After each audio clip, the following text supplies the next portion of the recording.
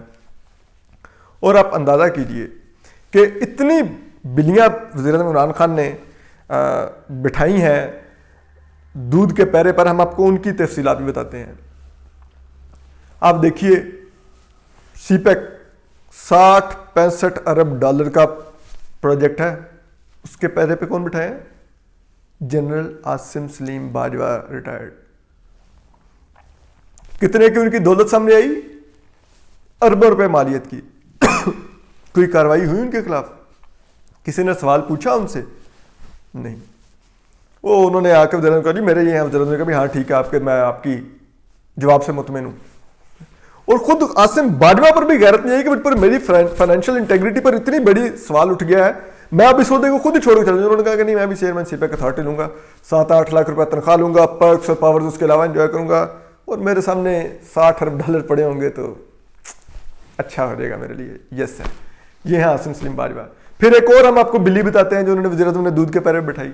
Nadeem Babar, Orient power plant کے جو مالکان ہیں ان میں سے ہے ندیم بابر. اور اورینٹ پاور پلانٹ جب وہ وزیر اعظم نے ان کو معاون خصوصی برائے توانائی مقرر کیا اور پاور پلانٹس کے افیئرس کو ساروں کو ڈیل کر رہے ہیں, تو اس وقت اورینٹ پاور پلانٹ 2018 میں 2.69 ارب روپے کا ڈیفالٹر تھا سوئی ناردرن کا, اور وہ لٹیگیشن معاملہ چل رہا تھا, اور سوئی ناردرن نے ان کا اورینٹ پاور پلانٹ کا جو گیس کنیکشن تھا وہ تک کاٹنے کا ان کے جو ایم ڈی تھے انہوں نے کہہ دیا تھا, لیکن وہ نہیں کٹوا سکے. نہ تو وہ پیسے لے سکے تھے تب, نہ وہ کنیکشن کٹوا سکے تھے, کیونکہ ندیم بابر وزیر اعظم کے دوست تھے اور وزیر اعظم نے ان کو منا بھی دیا. تو کیا بات ہے.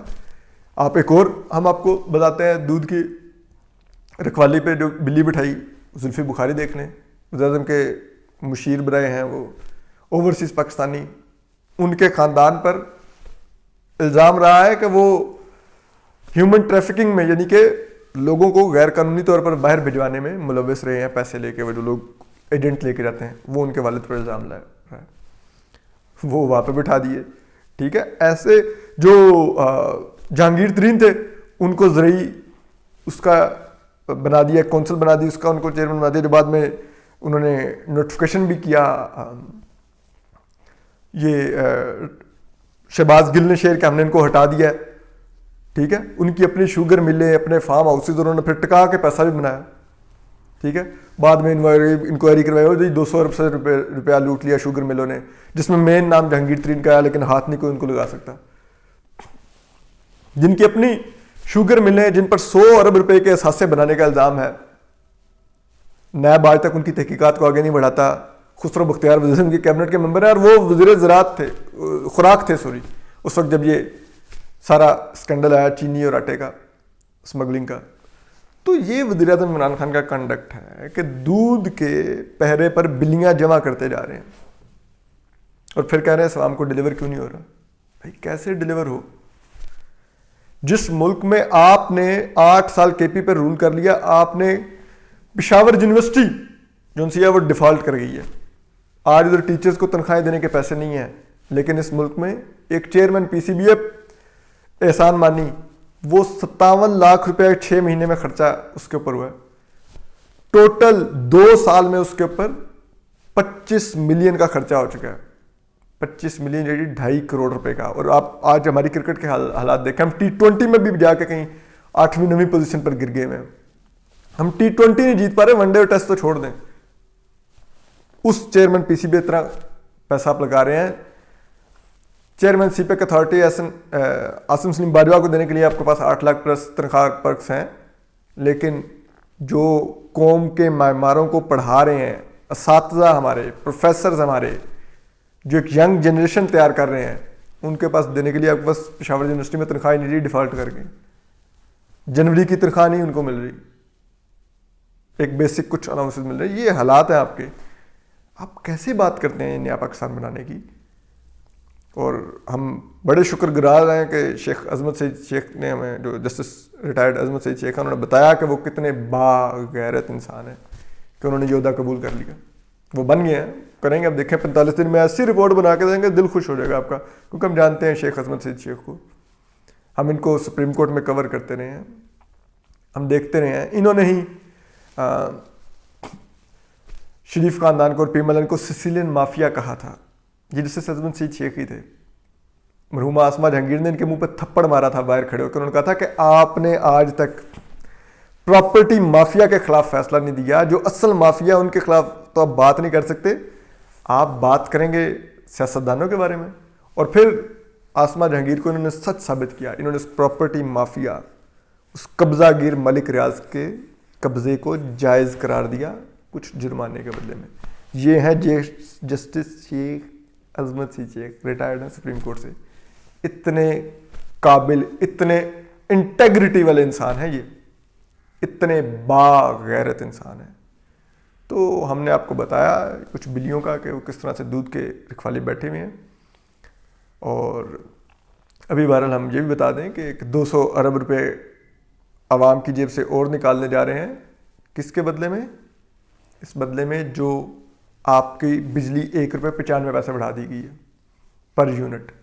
اور یہ پھر ہمیں کہہ رہے ہیں پچھلی حکومت بارودی سرنگیں لگا گئی تھی. بھائی آپ بارودی سرنگیں ڈھونڈ ڈھونڈ کے ان پہ پاؤں رکھ رہے ہیں, یہ آپ کی قابلیت ہے؟ یہ آئی ایم ایف کو خوش کرنے کے لیے 200 ارب روپے اضافی جیب سے نکالے جا رہے ہیں عوام کے. ٹھیک ہے. اور وہ 200 ارب احسان مانی جیسے ان کو 57 لاکھ روپے اس کی عیاشی کریں گے. وزیر اعظم عمران خان جو ہمیں بتاتے تھے کہ سویڈن کا وزیر اعظم سائیکل پہ آتا ہے, خود اس 200 ارب روپے سے ہیلی کاپٹر پہ روز بنی گالا جائیں گے وزیر اعظم ہاؤس سے. عیاشی لگی ہوئی ہے. ایون کہ ان کے کتے بھی ہیلی کاپٹر میں جا رہے ہیں. اور جو ان کے دوسرے لیپ ڈاگز ہیں یوٹیوبرز, وہ ان کے سامنے ان کے بیٹھ کے ان کے قصیدے پڑھ رہے ہیں. آپ نے تو ایسا کام کر دیا, آپ نے تو ملک میں یہ کر دیا, وہ کر دیا. کیا کر دیا آپ نے ملک کے اندر؟ یہ کر دیا آپ نے ملک کے اندر کہ بلیاں لا کے بٹھا دی دودھ کے پیرے پر, اور لیپ ڈاگز بٹھا دیے اپنے سامنے اپنے قصیدے پڑھنے کے لیے, اور میڈیا کو سینسرشپ کا شکار کر دیا. اس سے زیادہ شرمناک کچھ نہیں ہو سکتا اس ملک میں. اور یہ ہو رہا ہے. لانے والے بھی خوش ہیں, آئے ہوئے بھی خوش ہیں, عیاشی لگی ہوئی ہے, لیپ ڈاگز قصیدے پڑھ رہے ہیں.